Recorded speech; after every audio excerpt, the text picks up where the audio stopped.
Hi guys, it's Sarah Davison here, the divorce coach.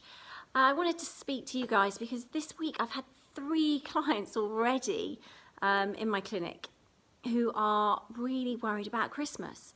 They're very anxious, they're worried about not seeing their kids, they're worried about being the only single people that they know, and they're really finding it tough, and this time of year is traditionally a family time of year. It's traditionally the time where you get together in families. And if your family unit has been broken up, it can put a lot of pressure on you. And I know that a lot of people are worrying about it, and they have been actually worrying about it for a long time. And I know from my own personal experience that when I went through my breakup, and with the plan was to share childcare every Christmas. So one Christmas I would have my son, the other Christmas my ex has my son, and that's what we do.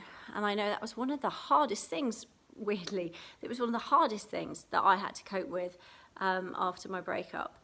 So I do know, when I talk about this, I do know how it feels because I've been there myself, and I know how difficult it is, especially if you've got really young kids and that magic of Christmas and that belief in Santa is still there.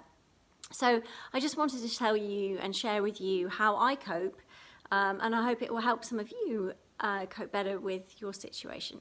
So I'm a big believer that actually, you have to set the game up to win. We only live once, and yes, if you don't see your kids over Christmas, or you're struggling with that alone time without your ex, then what can you do?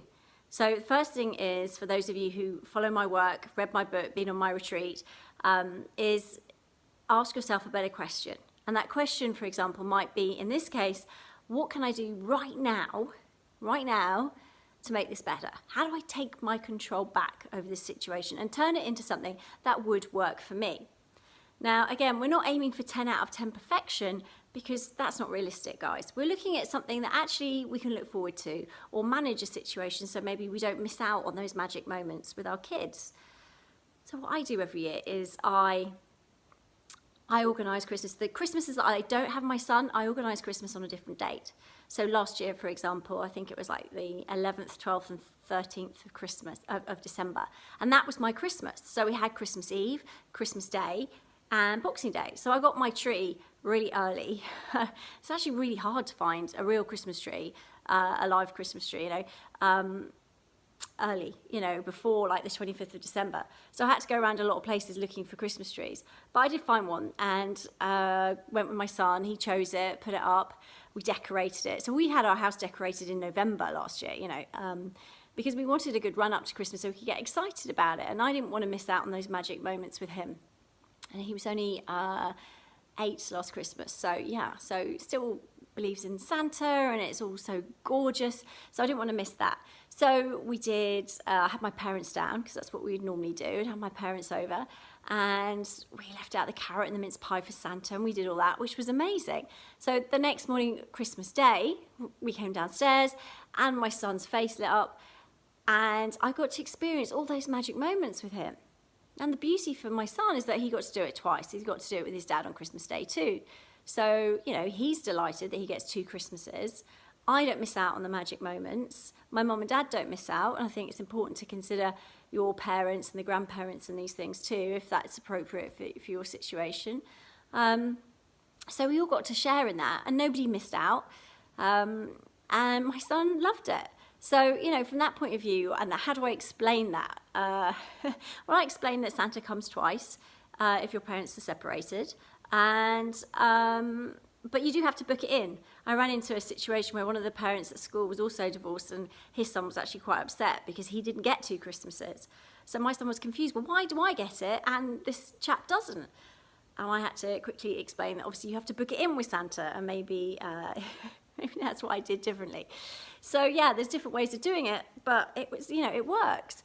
So I've taken a situation that I was worried about, and I've flipped it into something that really works, works for me, works for my son, works for my parents.